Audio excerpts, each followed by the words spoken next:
Okay, so peace, and welcome. So within this reading, we are going to be looking at 2024 for you and what the year holds according to, the astrological aspects and correlations and things like that. So first and foremost, we are going to look at all of the years. Yeah, the specific years we're going to hone in on the specific months that we're going to hone in on is going to be March, April, May, July, September, November. Yeah, just those months. Because the other months, there isn't really much going on astrologically, you know? But yeah, so first and foremost, right, on March, around March, specifically around like late March, there's going to be a Pluto trine, you feel what I'm saying? And to explain to you what this is going to entail and what this is going to mean is, well, first and foremost, your Pluto is within your second house. And so the second house is like the house that deals with personal possessions, it deals with material possessions, things like money, wealth.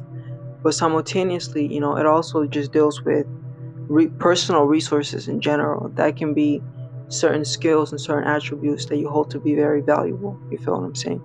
But anyways, with you having your second house, with this transit, rather, I should say, taking place within your second house, Pluto is a very intense planet, right? As you may be aware, you being a Scorpio, I'm pretty sure you've done some research into Pluto. Pluto deals with,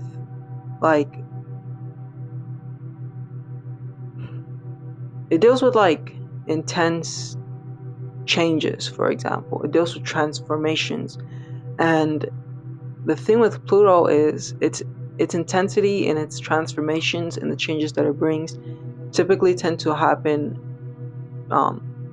along a period of time. Its influence isn't per se boom on your face or anything like that, but it kind of creeps up on you a little. You feel me? It's like a plutonic energy that builds intensity slowly and surely, and it also operates from more so of a behind the scenes type of energy. Pluto's developments usually are internal rather than external. So with Pluto, trining Pluto, so whoa, that's wild. Wait, never mind, that's not that wild. So with Pluto trining Pluto, like, this is gonna be cool. This is gonna be good for you. A trine is a harmonious aspect, you feel what I'm saying, between like two planets. And so a trine, to get into what it is and what it signifies, what it means, trines are the equivalent of like the Venetian energy, right? And Venus is a planet that's very harmonious, right? It deals with the path of least resistance. You have your moon in Libra, right? So you're probably somewhat familiar with the Venetian energy. So that's what the trine is. It kind of enables things to be, in a sense, more softer, more easier, and it opens up this harmonious flow. It can be like a gift and a curse, because the trine makes things so easy, one may neglect putting effort into it because it just comes so easy. It's kind of like people that have gifts, right, versus people who have talents. The individual who develops a talent, he's going to take his talent more seriously because it took him work to develop it. Whereas the person with a gift, they may sleep on their gift, they may be oblivious of their gift because it's just there. But for the most part, though, Pluto, the trine, if used correctly, can be very positive.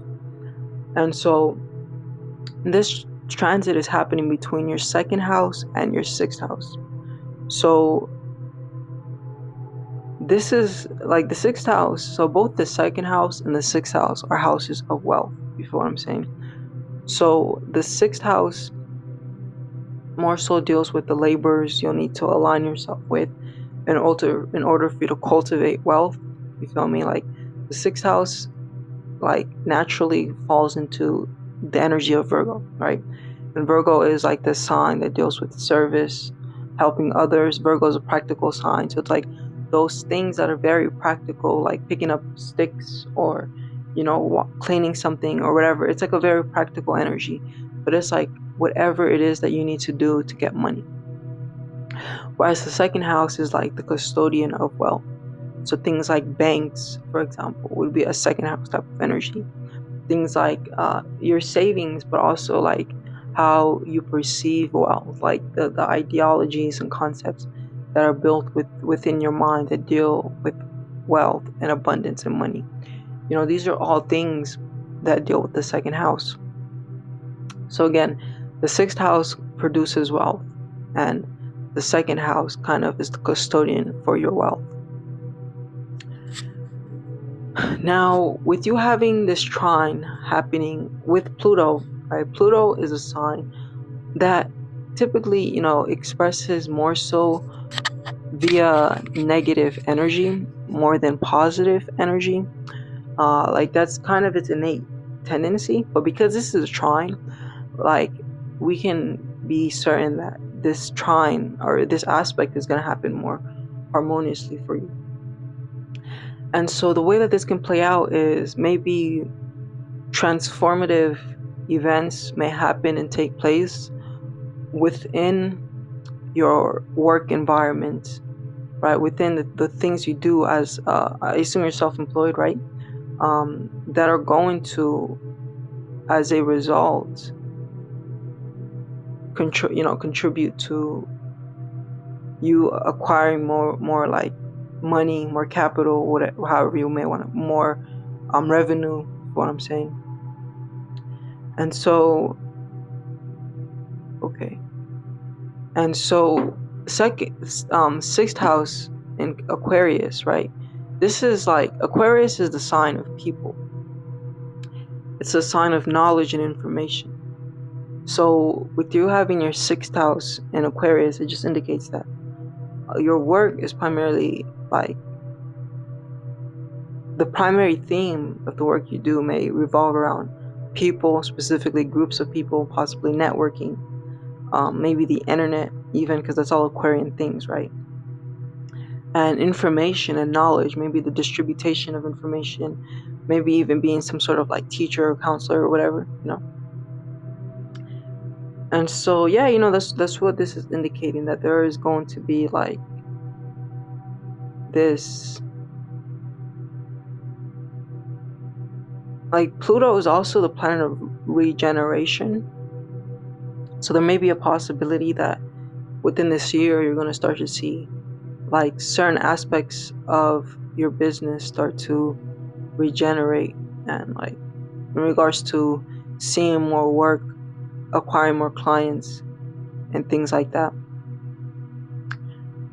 Like the interesting thing about Pluto, like I opened this up with earlier, is it more so deals with inner changes, you feel what I'm saying? Not so much outer changes, but the way that this will play out is like maybe within this year, you go through certain experiences that will really help you shift certain perceptions around wealth and certain perceptions around your work, and Pluto being like a very generational planet, this may be certain energies that were dormant and dwelling within your subconscious for a minute, and they may now be given the opportunity to release more harmoniously. And so Pluto also like deals with longevity, and it is a Martian like energy. Mars is like the planet of accomplishments, overcoming things like that. So Mars kind of deals with accomplishing things in the short term, while Pluto deals with accomplishing things in the long term.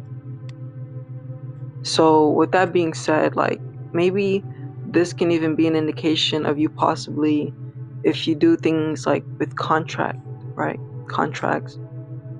and this may be like you're getting a contract deal that may be a long-term contract deal, you feel what I'm saying? And what else can I say about this Pluto trine? Like there is pretty much a lot of things that could be said about this Pluto trine, but it's like the primary theme is intensity, right? And that intensity leading towards positivity. Now, Pluto is also the planet of mass production. So if you work with like products, maybe, then 2024 may be the year where you go like big on mass producing. You feel what I'm saying? And Pluto also deals with like cooperation amongst colleagues and groups of people. Pluto is like, corporations, for example, institutions, schools, but not from the perspective, like when I say school, simply because it's a institution where people have to congregate and work together. Like that's what Pluto is. It's the planet of collective work, collective effort. So maybe you may see more and more people coming together in your companies or in your company to work with you. But yeah, I think I'll leave it at that. But that's the first thing that's the first thing that was recognized by me. Now, the second thing up for discussion is going to be hold on, let me check my notes. This is also going to be happening in March. So the transit Uranus is going to be squaring your moon. And so when I say transit Uranus, what I mean is the Uranus currently, like where it is as we speak at this moment, it is going to be squaring your moon. And so your moon is in Libra, right? Your moon is in the sign Libra, and Uranus will be in the sign Taurus, and it'll reach 20 degrees Taurus exactly around March 19, around that time. But we'll just say March, it'll get exact on March 19, but you'll start feeling this energy on or around March 19. So March 19, right? Not March 19, but Uranus squaring your moon. I have to look at where the houses are real quick. So Uranus is going to be in your 9th house. No, it's going to be in your 10th house. Uranus is going to be in your 10th house. And it's going to be squaring your moon, which is in your 3rd house. Okay. So the 10th house, right, which is where Uranus is going to be in. So first and foremost, the 10th house is like another house that deals with wealth. The 2nd, 6th, and 10th, these are all wealth houses.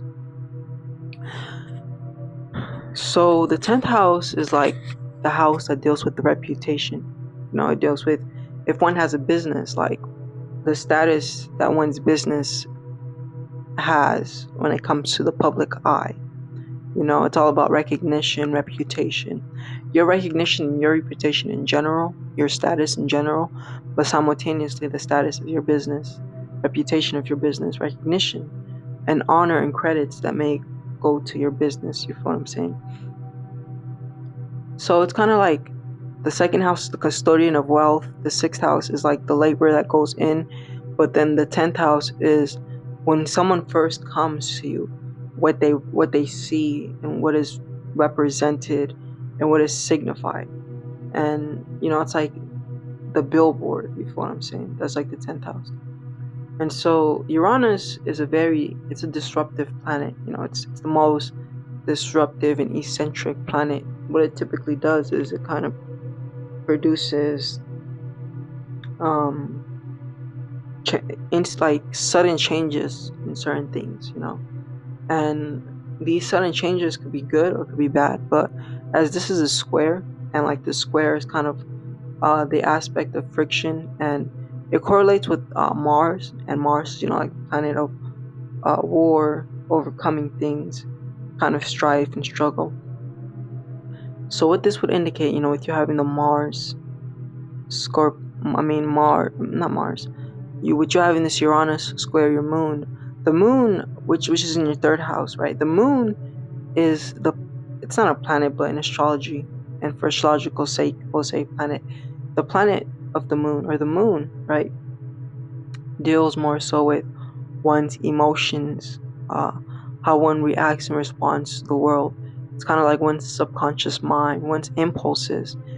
When I say subconscious mind, right, like, we have certain things and activities that we do and that we engage in that are subconscious. Like one thing that could come to mind, is like, to give an example, is like you're on your phone, for example, and there may be certain apps, because of the way that the app was developed, to make it addicting and things like that. Like you may subconsciously find yourself closing an app, but then opening that same app again, and then having to close it again, but that's like subconscious. But I'm sure you know what subconsciousness is. That's what the moon is, that's what the moon rules. And so your moon is in the third house, and the third house is the house that deals with one's inner environment, but simultaneously one's immediate external environment. The reason that there is a correlation between the third house, where it both governs the immediate environment and the internal environment, is because your inner mind, right, the thoughts that are most prevalent to you, in a sense, are very much reflected onto your immediate environment, right? We say that like the immediate environment is like a looking glass into the mind, right? So anyways, with Uranus disrupting your moon in the third house, the moon being in the third house, it kind of adds a little bit more to your emotionality as a Scorpio, right? Because Scorpio is an emotional sign. But the interesting thing about Scorpio is like they're emotional, but they don't tend to show their emotions often. But then because you have your moon in Libra, right? And Libra is like an air sign. Air is logic and intellect. So like where reaction and responses are concerned, there's more of this, not so much of this like hectic ismness and subjectivity in reacting to emotion, but more so approaching it from a perspective of logic, rationality, and understanding, and kind of the establishing one's reaction according to the collaboration that then goes on to modify one's inner thought, like the collaboration between two people that goes on to modify one's inner thought. Like, some people, when it comes to their emotions, they're kind of immediate to react, right? Immediate to react according to what they think or what they feel. But then other people, right? For example, like the moon and Libra energy, they're more to react according to what is actually going on, according to the reports that they've received from others on other people's thoughts and other people's advice and ideas. You feel, so it's more of a collaborative type of energy. But anyways, it's not really water, it's not really emotion, the way that you react. But what this means, though, with the moon being square by Uranus, is there is going to be like this disruptive and somewhat like this like disruptive energy, unstable energy, when your emotions and your mind may be concerned, that are going to revolve around like your reputation, the 10th house energy. And we already talked about the 10th houses, right? So it's going to revolve around the 10th house and the third house, which is like your thoughts and your immediate ideas and thinking. So around March, it would be of great value for you to have certain practices that you will be able to tap into that will act to, like, in a sense, regulate your mental space and not enable you to, like, it's interesting because earlier I talked about Pluto trining Pluto within your second house. This can even be like possibly like work may start coming in so much that certain changes may be asked of you to be made, but things just may be moving so quickly and so fast that you may find yourself kind of not being able to fully operate in, like, from your mind space, right? Because that's what the third house is, like the mind space, from your mind space, but more so have to your attention being pulled more so towards needing to uphold a certain reputation or uphold certain business relationships possibly, or just you feel me? Like, I hope this is making sense. But yeah, so that's going to be of great importance that you find means of balancing that sporadic energy, that quick change that may be happening, where it's like things external of you may be happening so fast that it may be posing certain friction within your mind. And so that may be an obstacle that you may need to overcome. The square is the aspect of obstacles, you feel me?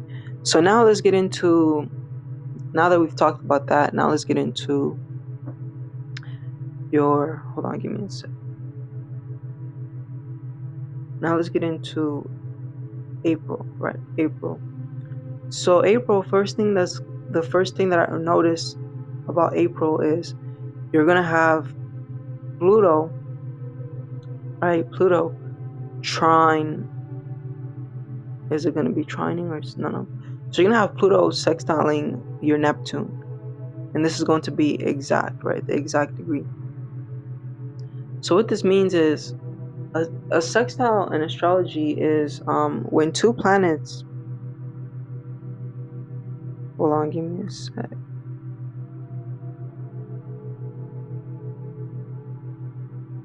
Okay, so Pluto is going to be sextiling.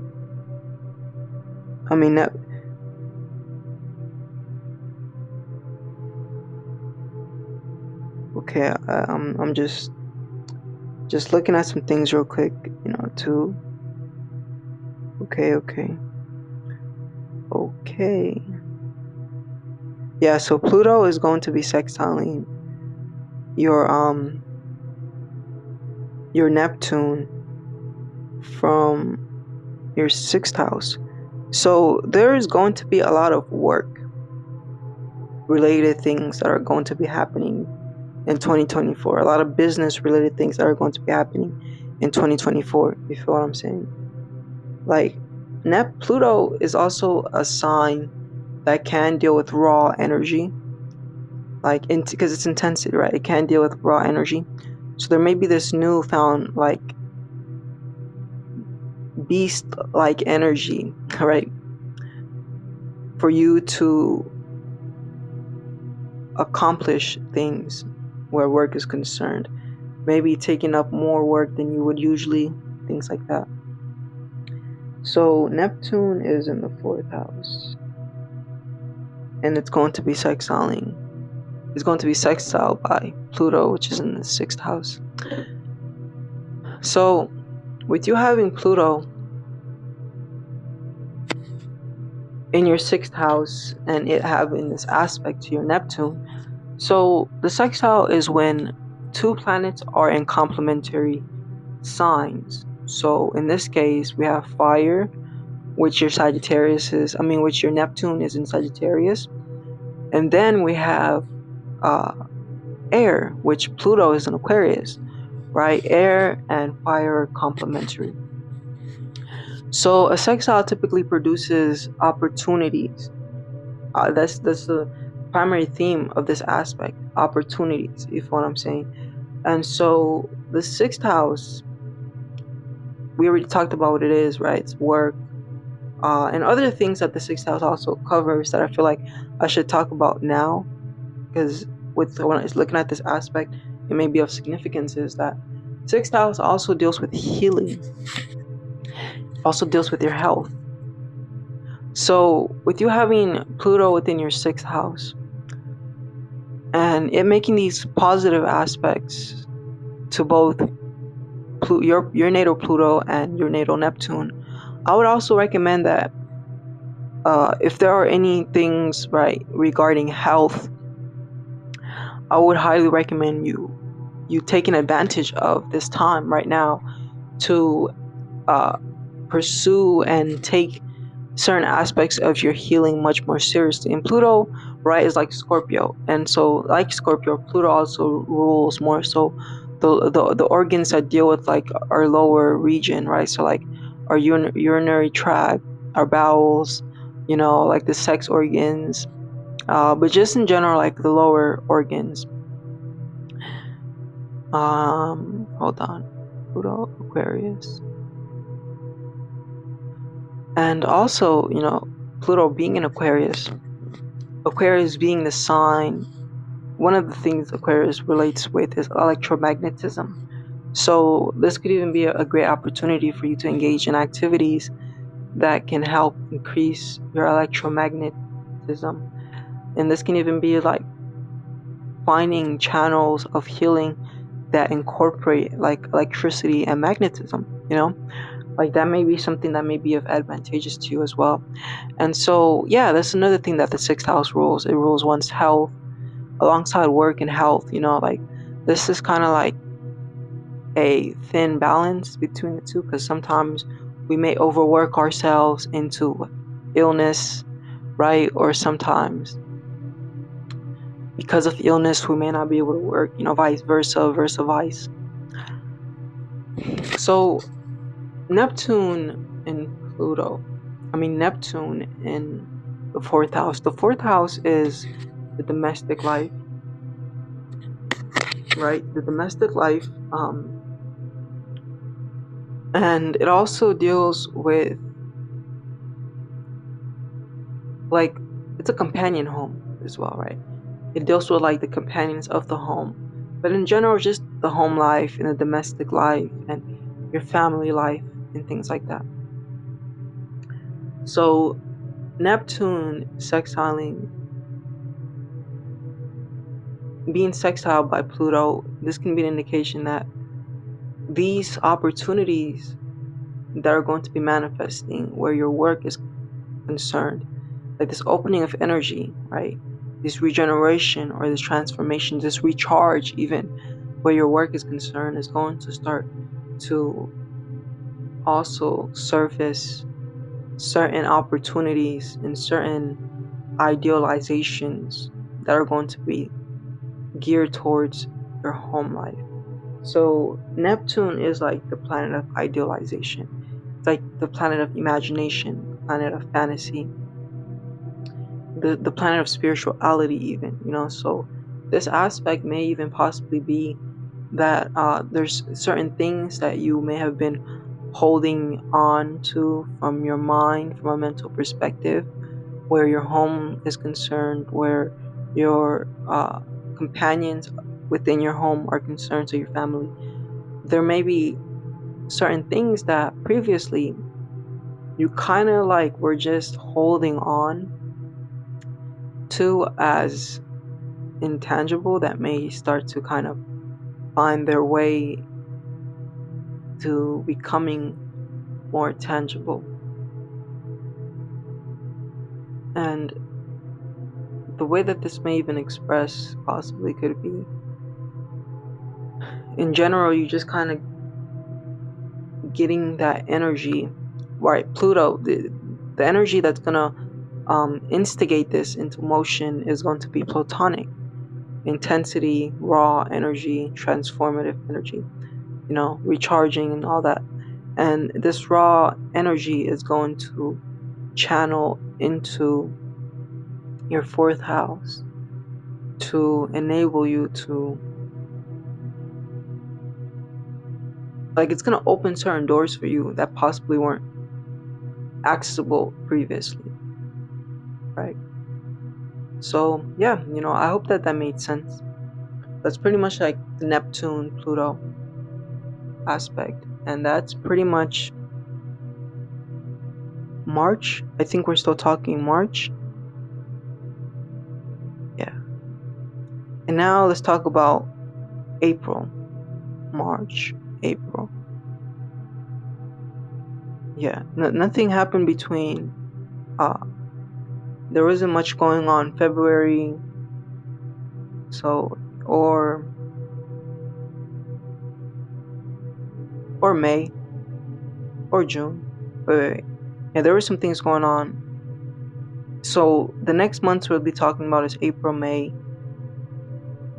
July, September, and November. Okay, so April 19th, right? As far as April 19th is concerned, or just April, around that month in general, Pluto is going to be sextiling your Neptune. Oh, we already talked about that. Oh, okay, we just got done talking about April. Okay, so now we're talking about May. So on May, Uranus is going to be opposing your Sun. So Uranus opposing your Sun. Let's look at where this is going to be happening. So your Sun is in your 4th house. And Uranus is going to be in your 10th house. Okay, so the Sun, it's the planet that in a sense deals with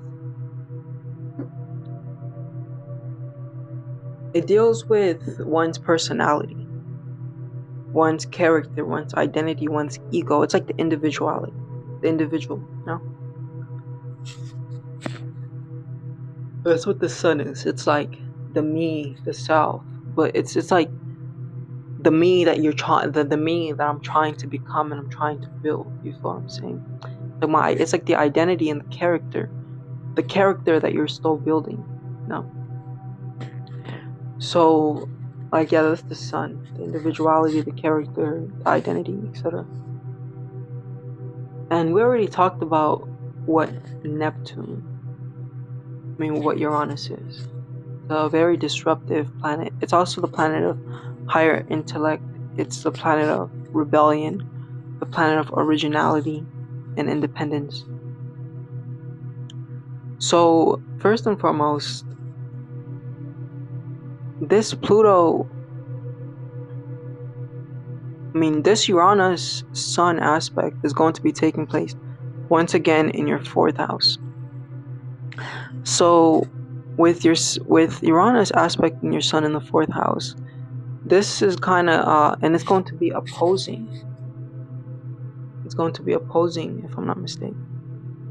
Yeah, it's going to be opposing your Sun. So an opposition is kind of like a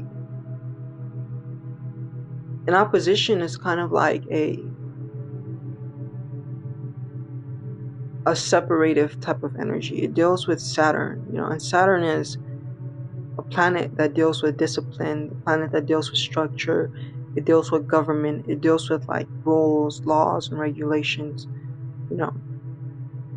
And so the aspect kind of puts you in positions where it's like you kind of have to pick between two things, where it's like in order for you to get both things done, you gotta work according to discipline, patience, and time, And so with this aspect, it's going to add more to what we were just talking about previously, because we're still in the 4th house.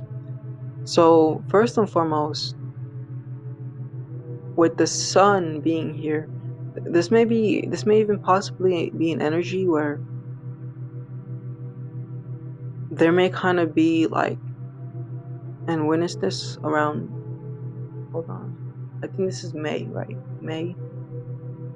Yeah, so May is when this is going to be happening. So on May, there is going to be this energy that's going to manifest. It's kind of going to be polarizing, and there's kind of going to be this division between possibly you having to pick between your home life and your career in your business, because that's like the 4th house and the 10th house. That's what those houses signify and represent. And so how this can play out, I'm trying to think about how this can play out. So the interesting thing about the sun and Uranus is, like, you can kind of think of the sun as like the authoritative figure. The sun is like your willpower. But then, yeah, that's perfect. We'll say the sun is like your willpower, the things you want to will into existence. Meanwhile, Uranus is like rebellion, change, inconsistency, and disruption. So in another term, like, you can say the sun is like the king. Well, the sun technically is the king, right? But then Uranus is like those who desire to rebel against the king and create a whole new paradigm, or a whole new kingdom to oppose the king. Like, that's very much Uranus. It does not mix well with authority or the common or status. So yeah, just in general, there may be this energy that may manifest stemming from your business life and your career life that just may possibly be rather disruptive, especially to the things that you want to do where your home life and your family is concerned. This may even be like, I can even see how it can play out in 2 ways, but I think the latter may be more likely than the former. So the former is like maybe you overworking and not being consistent with family, or it's actually like it's a polar it's like the opposite, opposition, separation. So really, it's an energy of having to pick between those two energies of either becoming innovative, because Uranus is a very innovative planet, right? Individual independence, becoming innovative and individualistic, and working in your business, or taking a couple steps back from your business and focusing on your home life, your family, your inner well-being, even, because like the moon deals with that as well, deals in a sense with the subconscious, I meant to say the 4th house. The 4th house deals with that as well, like the inner realm, the subconscious, because the 4th house is connected to the moon. But yeah, that's like May. Now let's get into July. So as far as July is concerned, one specific aspect important beyond others is Jupiter is going to be opposing Neptune and Mercury. Jupiter will be opposing Jupiter will be opposing your natal Mercury, and it'll also be opposing your natal Jupiter. So Jupiter will oppose your natal Jupiter first, and then it'll oppose your natal Mercury. And this is happening, if I'm not mistaken, in the 4th house. Yeah, in the 4th house. So a lot of energies dealing with the home life. A lot of energies dealing with the home life.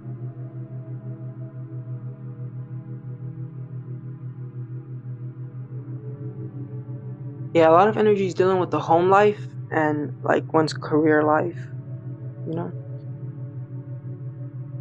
Okay, so first and foremost, what is, Jupiter and what is Mercury?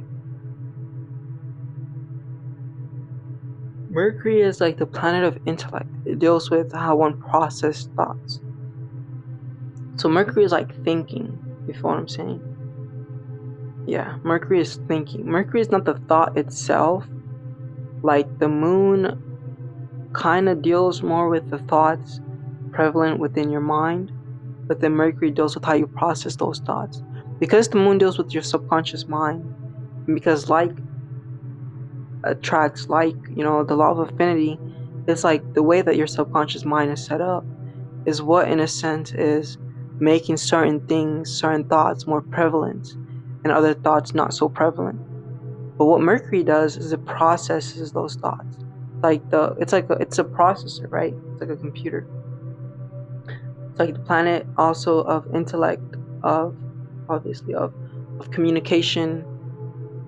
Yeah, I'm gonna leave it at that. Intellect, communication, because it's like also transportation, education, but that's like kind of the same, saying the same thing in different ways. So that's what Mercury is. It's like the intellectual planet, and it expresses through perception and through thoughts. Now, Jupiter is the planet of wisdom, the planet of knowledge, right? Jupiter is kind of like in a sense libraries, you feel what I'm saying? Like accumulated information. Like Jupiter deals with religions, Jupiter deals with spirituality, Jupiter deals with the higher mind, Jupiter deals with the experiences you've had and the results of those experiences, right? Which is wisdom. So Jupiter and Mercury are kind of polar opposites in the sense that Mercury is the logical brain that kind of is interpreting reality. Meanwhile, Jupiter is like the essence of reality in correlation to divinity. And like Mercury cannot decode Jupiter, but it's like Jupiter exists encompassing Mercury, if that makes sense.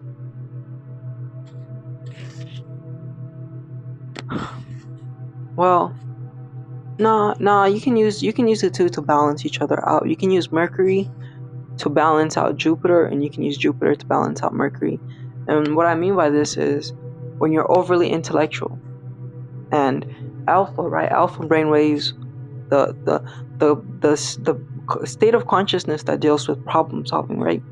When you're in a continuous state of problem solving, which is Mercury, then you can kind of release it and leave it to God and allow yourself to have faith and optimism. That's you using Jupiter, right, which is leaving it to God, optimism and faith, to balance out Mercury, which is trying to think things out, trying to rationalize things and everything like that. Or when you're in a state of blind optimism, blind faith, even like blind religion, right? Then you can use Mercury to balance out that Jupiter energy. And this is like applying your intellect and your logic to the different religions, or applying your intellect and your logic into blind optimism and making it precise on the fact that, am I blindly being optimistic? Is this foolish? Or is this, do I have the right to be optimistic? You feel what I'm saying? So that's like the balancing energies between those two. And so when there is an opposition between Mercury and Jupiter, then what happens is this needing to balance, like the way that I just explained it, this needing to balance the two energies between Jupiter and Mercury becomes of relevance and becomes of importance. So Mercury, right, is in your 4th house. So what this means is that the thoughts that are going to be instigated, right, put into motion by the Jupiterian energy, is going to be of a familial home type of energy, where there is going to be somewhat of this overthinking and over rationalization type of energy, where like Jupiter opposition Mercury it's not completely bad. Feel me? It's not completely bad because Jupiter is your wisdom, and the Mercury is your intellectual ability to learn. So when your intellectual ability to learn is, in a sense, separate, like separate to your wisdom, meaning they're kind of staring at each other, it can be a good thing, right? Because now you can tap in to and look at your past.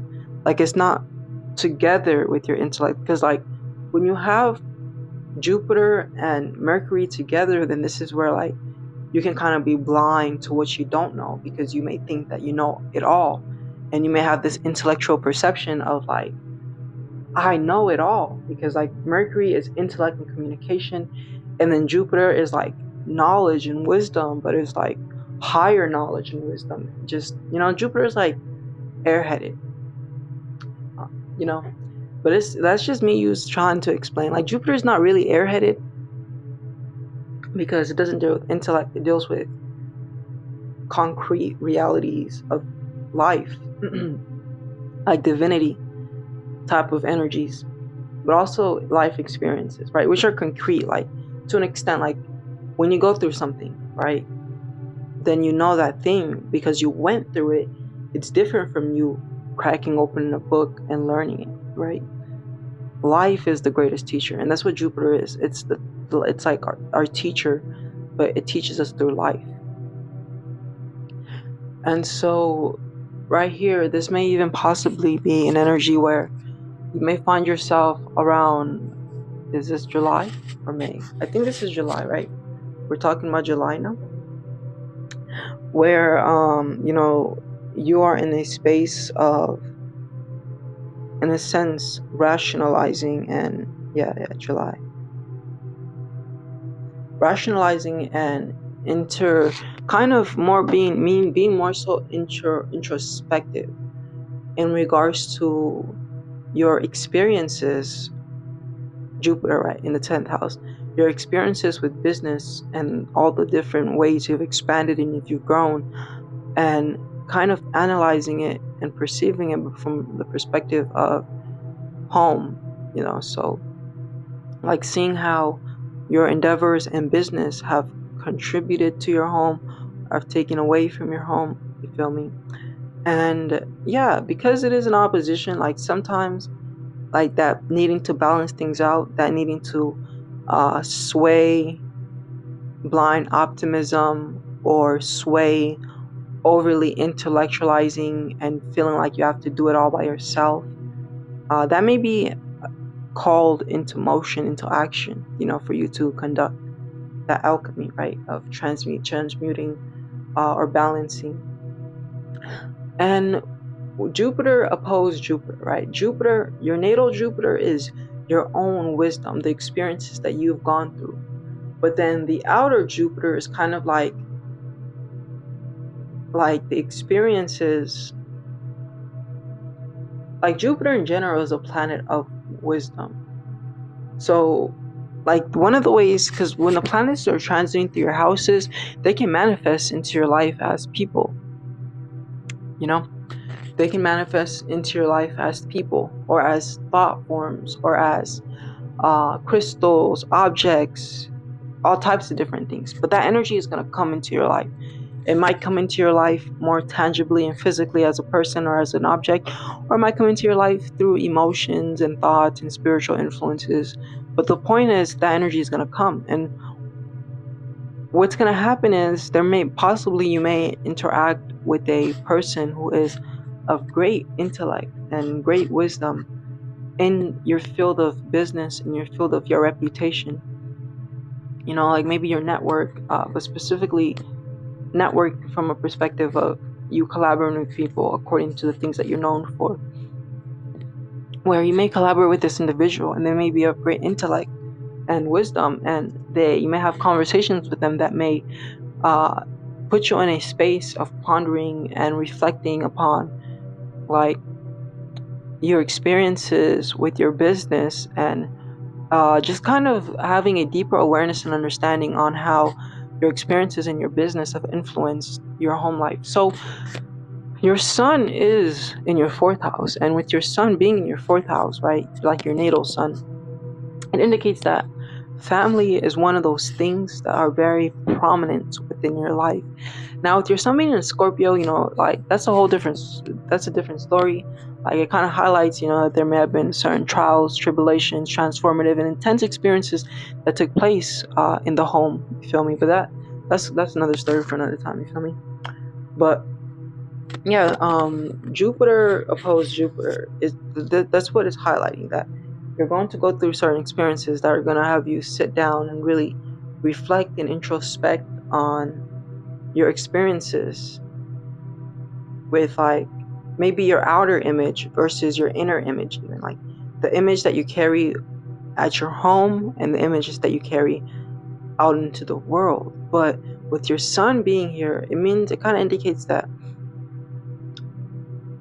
you kind of carry your image of home somewhat, like certain things that should be private, you may make more public than they may need to be. In the sense that, the 4th house is a private house. Like all houses that are below the horizon, so the 1st or the 6th house, those houses are like at the bottom of the chart. These are houses below the horizon, and they deal with the private life. The 4th house is the zenith, right? It is the zenith, the nadir, right, which is another word for below. Zenith. Wait, zenith means above. My bad. Nadir means below. So, like, the 4th house is the nadir. It's like the house that's below. So it's like the most descendant house. It's very private. So it's things that should be kept hidden. But the sun brings light, so things that don't need to be put light upon may have light put upon within your life. But anyways, that's pretty much like this aspect, that's going to be happening in, hold on, let me see when, because I keep forgetting which month this is. July? Yeah, July. And now to get into September.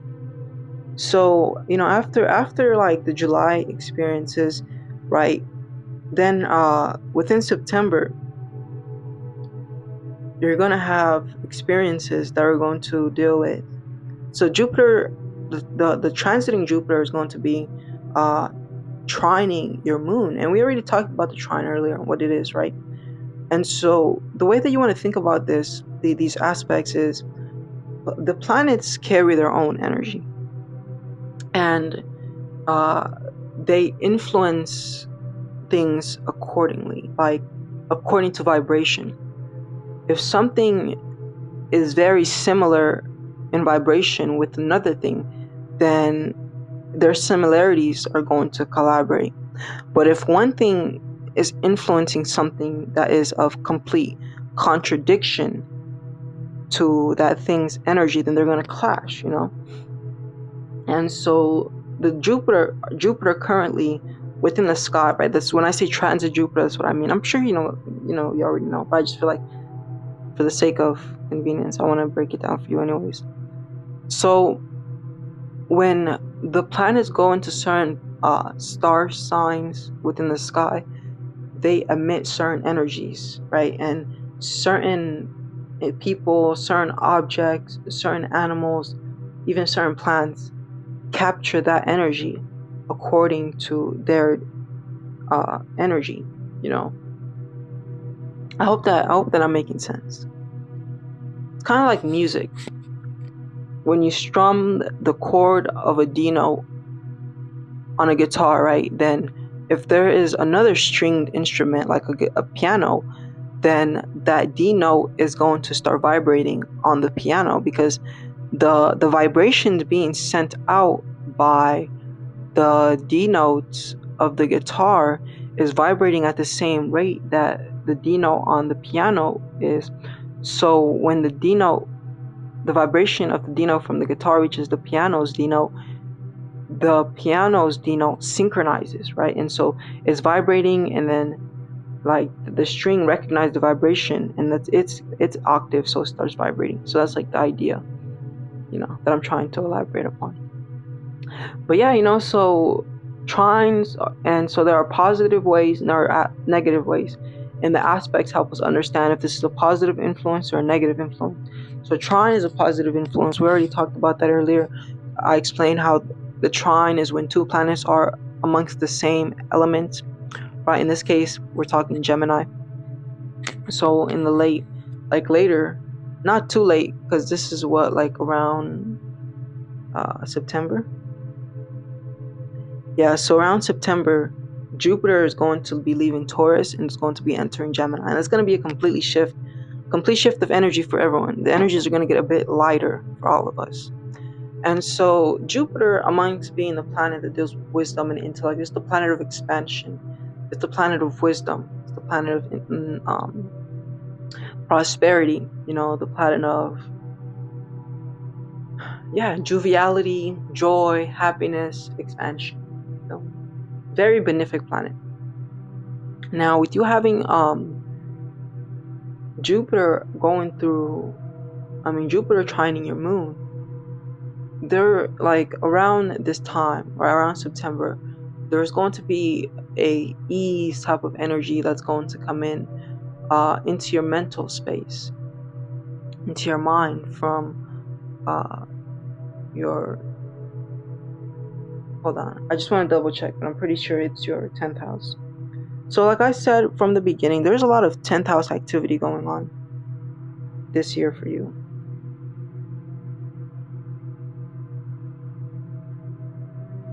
Yeah. Mm-hmm. Yep. So pretty much along the time frame, there are going to be opportunities that manifest that are later going to kind of put strain and stress upon you, that are going to deal with your reputation and your business and your company, right? But then this is going to start to cool off and kind of make a flip, you feel me, around September, which is 9. Okay, around September, so almost the end of this year, right? More harmony is going to start to come into those areas of business related things where there was struggle. And so we already established that with Pluto being within your 6th house, right, there's going to be a surplus of work that's going to come in. But if you think about it, this kind of makes sense, because it's if there's a surplus of work and then you start to work and work and work, then it could make sense, right, that while you're working and working and working, certain strain is going to be put upon the home life and the family life.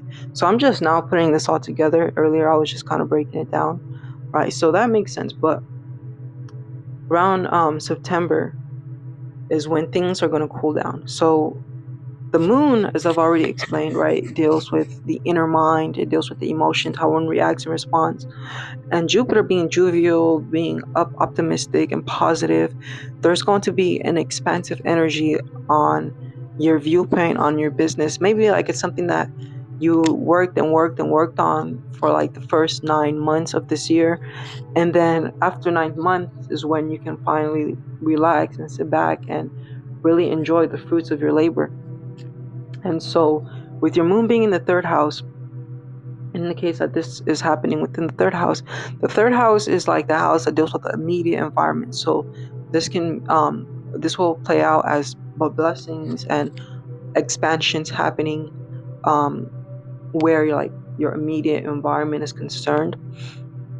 And simultaneously, this energy is also going to play out in your mind. Maybe you going through a set of obstacles and challenges, and then finally getting it and understanding it and leveling up where business is concerned, but also where your skills are concerned, because 3rd house also deals with one's skill sets, you know what I'm saying, and one's learning. So it's there may be certain lessons where business and home is concerned that you may be going through learning the first 8 months of this year, and then on the 9th month it'll click and you'll understand it. And yeah, expansion and beauty and things like that will happen. And this will happen in your 3rd house and in your 10th house. So for the most part, like I keep saying, a lot of 10th house activity, for the most part, it seems good. And this year primarily seems like a year for wealth, but also familial balancing. Like, family is of significance. It's very important for you. Like, you have a whole stellium in your 4th house. You have your sun, you have Neptune, you have Jupiter, you have Mercury, and you have Venus. 1, 2, 3, 4, 5. 2, 4, 5. You have 5 planets. 5 planets within the 4th house. You have 5 planets within the decan of Sagittarius. You feel me? My bad. Within the sign of Sagittarius. So you have a stellium in the sign of Sagittarius. I have a stellium in the sign of Gemini. Gemini and Sagittarius, they're kind of opposite energies. And opposites can either harmoniously merge or somewhat repel each other, But okay. So yeah, that's pretty much that, for September. And now let's look into, if I'm not mistaken, November. Right, so let's check out November, September, November. Okay, so to conclude the year, right? Around November, like the primary theme energy that's going to happen is the transit Saturn is going to be squaring your Mercury. So let me again look at the houses. So squaring. Okay. So 7th. Oof. Okay. So there's kind of going to be this energy of the familial, right? Because we're going into the 4th house again. That's where Mercury is. Mercury is in the 4th house. So Mercury in the 4th house, and then Saturn. And then Saturn, I had to take a breath before I get into this, And then Saturn being in the 7th house. So the 4th house is the house of family, the home life, the inner companions, everything I explained already. The 7th house is a house that customarily belongs to the Libra energy. It's synchronized with Libra. And the 7th house is the house of marriage. It is the house of personal relationships. This can be personal relationships intimately or personal relationships business speaking, right? So a square, we already established, is a form of restriction, form of friction, for what I'm saying, type of energy. And so with you having your with you having Saturn square Mercury in the 7th house, there's kind of going to be maybe certain responsibilities, because Saturn is the planet of responsibilities. Certain responsibilities, certain time investing type of, because Saturn deals with time. So this can be maybe you neglecting investing time, or you neglecting upholding certain responsibilities where partnerships are concerned, right? And this is the 7th and the 4th house. So the image being painted here is not so much business, but more so home. So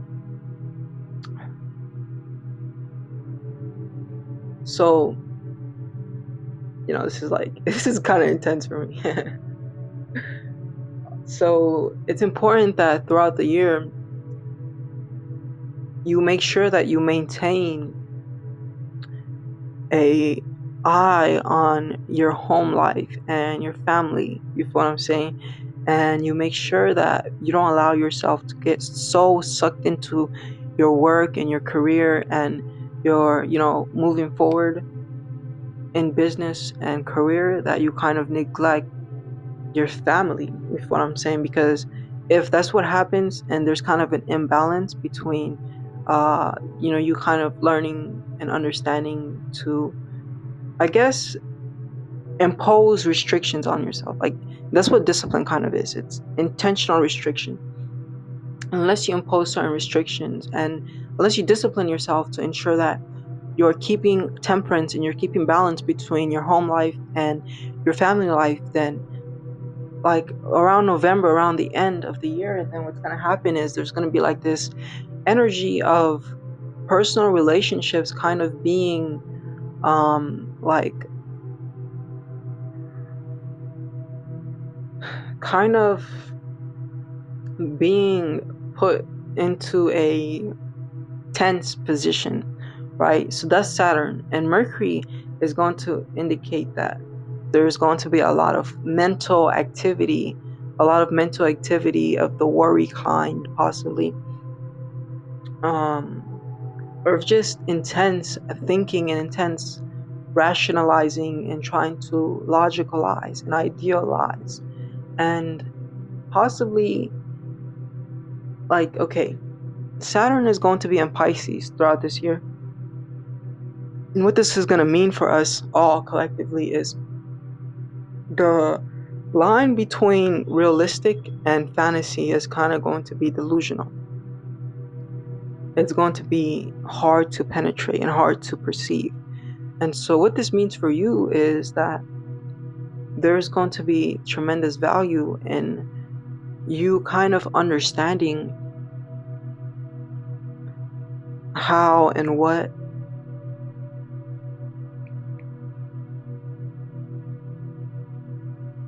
like what's real and what's in your head. You feel what I'm saying? In regards to, like, I think a lot of people, in families may like the masculine energy, like the provider in a family, may feel like this is good that they're going out and they're working and they're building a huge empire, and this may be the concept, the ideal, right? But then there may be certain things that may get neglected, and it's like, even though the intentions were good and handy and dandy, in the long term, because that activity was taking place, certain things were neglected, and emotions are emotions and they're going to be felt. And and so, like, because it's Saturn square Mercury, there's kind of going to be this, because Mercury is your intellectual, how you process. So you processing the situation and the scenario is going to be difficult for you, and you're not completely going to be able to piece things together and understand why this is happening, why this obstacle or this challenge, like Saturn is like, it's not really, it is a planet that deals with justice and fairness, sure, but more so, I think accurately for me to discuss is this planet Saturn is like things that happen that are hard, things that happen that are like cold, right? Saturn is a very cold and dry planet, so something messed up, something detachable may happen in the 7th house, right, which is like the house of personal relationships, where it's like you may, and then like Mercury, right, which is intellectual processing, you may try to intellectualize it and process it, but it's like you just can't put your finger on it. Like, it's going to be difficult for you to process that information of what happened. And so, like I said earlier, I feel like you should plant good seeds on making sure that you keep that balance between the home life and the family life, and 2020 would be, handy dandy. It'll be good, it'll be great. And I most definitely want to thank you, for your patience and for your understanding. And honestly, at that time when we connected, I very much wasn't in the most stable and most concrete place. And but I'm not really a type of person who, I don't even feel comfortable like making excuses and things like that, so I'm not even gonna get into that.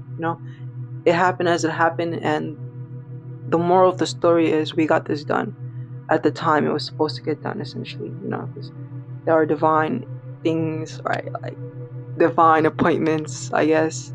But anyways, thank you again. I do want to show my appreciation for your patience and your understanding. Hope you have a beautiful day. Peace.